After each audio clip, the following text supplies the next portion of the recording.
Friends, Vanathi நாளைக்கான prediction பார்த்தலாம். குழந்தைக்கு எந்த பிரச்சனையும் இல்லை, நல்லா ஆரோக்கியமாக இருக்காங்கன்னு சொன்னதை பார்க்குறக்கே ரொம்ப சந்தோஷமாக இருந்துச்சு. அண்ட் பசுபதி நல்லா சிக்கிட்டாரு. நம்ம நிவின், குமரன், விஜய் எல்லாரும் சேர்ந்து பயங்கரமாக வந்துட்டு வச்சு செய்ய போகிறாங்க பசுபதியை. அதை பார்க்குறக்கு ரொம்ப ஆர்வமாக இருக்கவங்க கண்டிப்பாக நம்ம வீடியோக்கு ஒரு லைக் பண்ணிக்கோங்க. முதல்ல விஜயும் காவேரியும் ஹாஸ்பிட்டலுக்கு போவாங்க. போகும்போது காவேரி ரொம்பவே பயந்துட்டு போவாங்க. எனக்கு ரொம்ப பயமாக இருக்குது, என்ன பிரச்சனை நடக்க போதோ தெரியல. நான் ஆல்ரெடி நிறைய வீடியோ ரெஃபர் பண்ணதில் வந்து அம்மா போட்டிருந்துச்சுன்னா கண்டிப்பாக அது பேபி அஃபெக்ட் பண்ணுன்னு சொன்னாங்க. பட் என்ன பண்ணுறதுனே தெரியல விஜய். அப்படி ஏதாவது என் குழந்தைக்கு மட்டும் ஏதாவது சொன்னாங்க, நான் உயிரோடே இருக்க மாட்டேன். நான் என்ன பண்ணுவேன்னு எனக்கே தெரியாது அப்படின்ற மாதிரி சொல்ல, முதல்ல நெகட்டிவாக பேசுறதை நீ நிறுத்து காவேரி, அப்படிலாம் எதுவும் இருக்காது, கண்டிப்பாக பாசிட்டிவாக தான் இருக்கும், நீ தைரியமாக இரு, நான் கூட இருக்கல அப்படின்ற மாதிரி ரொம்ப மோட்டிவாகவும் ரொம்ப சப்போர்ட்டிவாகவும் பேசி விஜய் வந்து காவேரியை கூட்டிகிட்டு போவாங்க. கரெக்டாக போய் ஹாஸ்பிட்டல் ரீச் ஆனதும் டேரெக்டாக வந்துட்டு ஸ்கேன் பண்ணுறதுக்காக போயிடுவாங்க. ஸ்கேனிங்கில் வந்துட்டு டாக்டர் பார்த்துட்டு ஒரு செகண்ட் காவேரியும் விஜயும் பார்த்து ரொம்பவே டென்ஷன் கொடுப்பாங்க.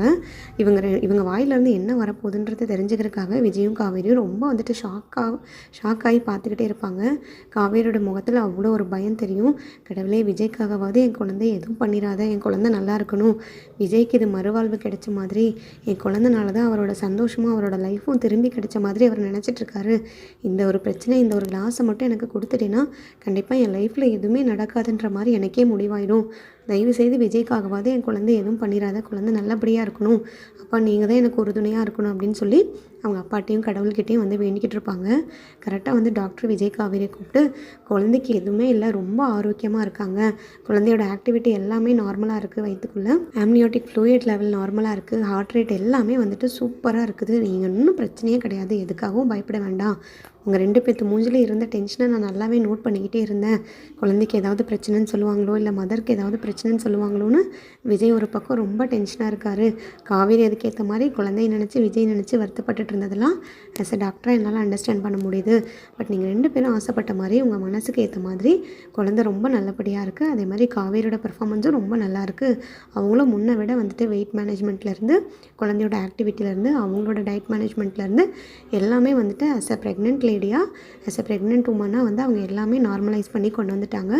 ஒன்றும் பிரச்சனையே கிடையாது. இனிமேல் 2 பேரும் ஹாப்பியாக இருங்க. உங்கள் கூடவே நீங்கள் ஹாப்பியாக சேர்ந்துருக்கும் போது தான் உங்கள் குழந்தையும் உங்கள் கூட சேர்ந்து ஹாப்பியாக வளரும். நீங்கள் எக்காரணத்துக்கு ஒன்றும் ஸ்ட்ரெஸ் ஆகிடவே கூடாது. இப்போ கிளம்பலாம், நெக்ஸ்ட்டு ஸ்கேன் டேட் எழுதியிருக்கேன், அதுக்கேற்ற மாதிரி வாங்க அப்படின்ற மாதிரி சொல்லிவிட்டு அனுப்பி விட்ருவாங்க விஜய் காவேரியை. காவேரியும் விஜய் வந்துட்டு காரில் வரும்போது ரொம்ப சந்தோஷமாக இருப்பாங்க. உடனே விஜய் வந்து காவேரியை ஹக் பண்ணி, எதோ ரொம்ப பயந்துக்கிட்டு இருந்தேன்ல, நான் தான் சொன்னேன்ல எந்த பிரச்சனையும் இருக்காது, குழந்தை நல்லபடியாக இருக்கும், நீயும் நல்லபடியாக இருப்பேன்னு, நீ தாண்டி நான் சொல்கிற எதையுமே நம்ப மாட்டேன், கேட்கவும் மாட்டேன், நீ பாட்டுக்கு ஆர்வ கோளாறுல ஏதாவது ஒன்று பேசிகிட்டு இருப்ப, இப்போ பார்த்தியா அப்படின்ற மாதிரி சொல்லிவிட்டு காவேரிக்கு வந்து கிஸ் கொடுப்பாங்க. காவேரியும் ரொம்ப சந்தோஷமாக இருக்குது, விஜய் நான் எதோ யோசிச்சு ரொம்ப பயந்துக்கிட்டு இருந்தேன், எனக்கு ஏதாவது ஆகிடும்னு சொன்னால் கூட எனக்கு பிரச்சனையே கிடையாது, நான் பயப்படவும் மாட்டேன், அதை பற்றி யோசிச்சு கவலைப்படவும் மாட்டேன். பட் பாப்பாக்கோ இல்லை குழந்தைக்கோ வந்து ஏதாவது பிரச்சனைன்னு சொல்லியிருந்தாங்கன்னா எனக்கு என்ன பண்ணுறதுனே தெரிஞ்சிருக்காது, என்னோடய ஹார்ட் பீட்டே அப்படியே நின்றுருக்கும். விஜய், உங்களை நினச்சி தான் நான் ரொம்பவே பயந்துட்டு இருந்தேன். நீங்கள் இந்த குழந்தை வந்ததுக்கப்புறம் தான் இவ்வளோ சந்தோஷமாக இருக்கீங்க. எல்லாமே நம்மளுக்கு பாசிட்டிவாக நடக்கிற மாதிரியும், நம்மளுக்கு இருந்த எல்லா பிரச்சனையும் மழை போல் வந்தது எல்லாமே கரைஞ்சி போன மாதிரி நான் ஃபீல் பண்ணிகிட்ருக்கேன். இந்த டைமில் வந்து உங்களுக்கு இவ்வளோ பெரிய ஸ்ட்ரெஸ்ஸையும் வலியும் கொடுத்துடக்கூடாதுன்றது தான் என் மைண்டு ஃபுல்லாக இருந்துச்சு. அதுக்கேற்ற மாதிரி கடவுள் புண்ணியத்தில் நம்ம குழந்தை நல்லாயிருக்கு, இனிமேல் நம்ம நல்லபடியாக இருக்கலாம் விஜய், ஒன்றுமே பிரச்சனை இல்லை அப்படின்ற மாதிரி சொல்லிவிட்டு 2 பேரும் சந்தோஷப்பட்டுட்டு இருப்பாங்க. அந்த டைமில் பார்த்தீங்கன்னா கரெக்டாக வந்து போலீஸ் வந்து பின்னாடி வாட்ச் பண்ணிகிட்ருக்குது, ஃபாலோ பண்ணி வந்துட்டுருக்கதை கரெக்டாக வந்துட்டு விஜயும் நோட்டீஸ் பண்ணுவார். காவேரி, நான் இப்போ சொல்ல போகிறத கேட்டு வந்து நீ பேனிக் ஆகாத, டென்ஷன் ஆகாத, பொறுமையாரு, நான் சொல்ல போகிறத மட்டும் நல்லா கேட்டுக்கும். போலீஸ் நம்மளை பின்னாடி இருந்து ஃபாலோ பண்ணிக்கிட்டு இருக்காங்க. அட் த சேம் டைம் வந்து இந்த பசுபதி நாயும் வந்துட்டு நம்மளை ஃபாலோ பண்ணிக்கிட்டு இருக்கான். இது எல்லாமே அவனோட பிளான்னு தான் நினைக்கிறேன். ஒரு காரில் பசுபதியும் ஒரு காரில் வந்துட்டு போலீஸ் வேனும் வந்துட்டுருக்கு. தயவு செய்து வந்து நீ டென்ஷன் ஆகாமல் இரு.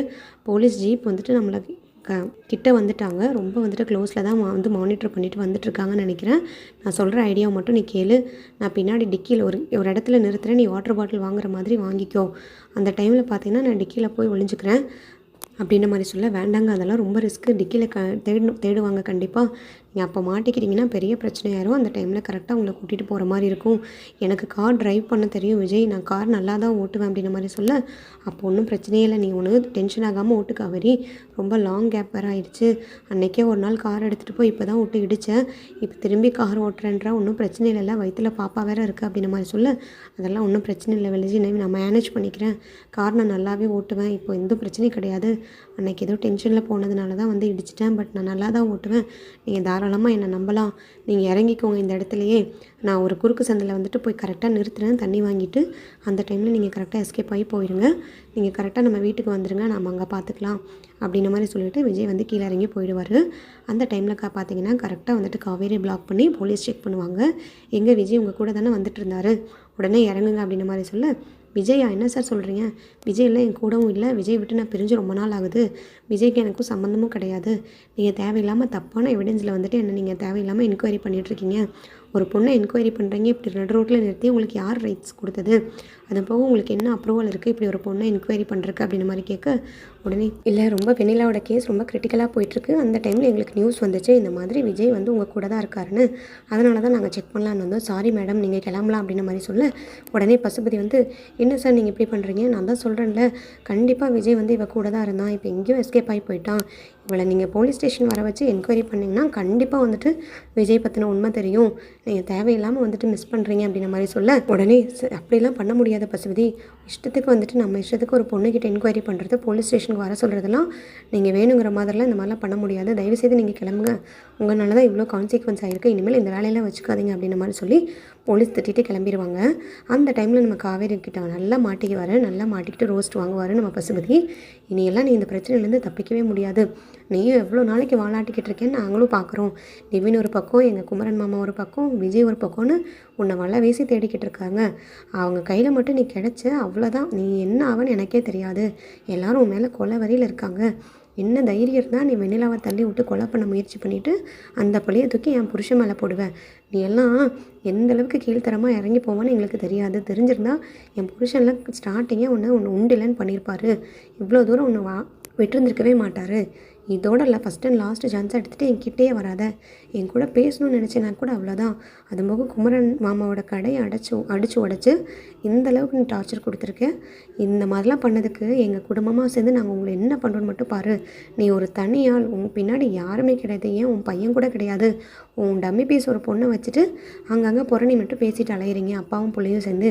பட் எங்கள் ஃபேமிலி பற்றி தெரியும்ல, 3 சகலைங்க சேர்ந்தாலே உன்னை உண்டில்லைன்னு பண்ணிடுவாங்க, பத்தாத குறைக்கு 3 பேருமே கொல்லவரியில் சரியான கோவத்தில் இருக்காங்க, நீ அவங்க கையில் மாட்டின சட்னி தான் அவன், அது போக வெண்ணிலாவோட மாமாவை வேற நீ அடைச்சி வச்சுருக்க, வெண்ணிலாவோட மாமா கையில் கிடைச்சாலும் கண்டிப்பாக இந்த கேஸ்க்கு ஒரு முடிவு தெரியும், வெண்ணிலாவோட மாமாவே வந்து நீ ஏதோ பண்ணியிருக்கேன்னு சொல்லி பிளாக்மெயில் பண்ணியிருக்கேன், வெண்ணிலாவோட மாமாவால் அப்படி நீ எதுவும் பண்ணிட முடியாது, பண்ணிவிட்டு நீ போலீஸ்கிட்ட இருந்து தப்பிச்சிடவும் முடியாது, ஏற்கனவே நீ வெண்ணிலாவை ட்ரை பண்ணி கொலை பண்ண பார்த்ததுக்கே நீ எத்தனை வருஷம் கம்பி என்ன போகிறையோ தெரியல, பொய் வந்து என்றைக்குமே ஜெயிக்கவே ஜெயிக்காது, நீ ஒரு நாள் இல்லை ஒரு நாள் கம்பி என்ன தான் போகிற, அது கூடிய சீக்கிரம் நடக்க தான் போகுது, ஒருவேளை வெண்ணிலா கண் முழிச்சாலும் சரி, இல்லை வெண்ணிலாவோட மாமாவை நாங்கள் கண்டுபிடிச்சிட்டாலும் சரி, உன் சாப்டர் முடிதான் பசுபதி போகுது, அதுக்கு முன்னாடி என் புருஷன் கையில் மட்டும் நீ மாட்டினா அவ்வளோதான், என்கிட்ட நீ இவ்வளோ தூரம் பேசுகிறதுக்கே வந்துட்டு சரியான கானில் இருப்பாங்க, அதுவும் போக என் புருஷன் என் கூட தான் இருக்கான், நீ இல்லைன்னு நினைக்கிறியா, இது எல்லாமே வந்துட்டு எங்களோட ட்ராமா தான், கெட்டவனாக இருக்க நீயே இவ்வளோ ட்ராமா பண்ணும்போது நல்லவங்களாக இருக்க நாங்கள் ட்ராமா பண்ணக்கூடாதா,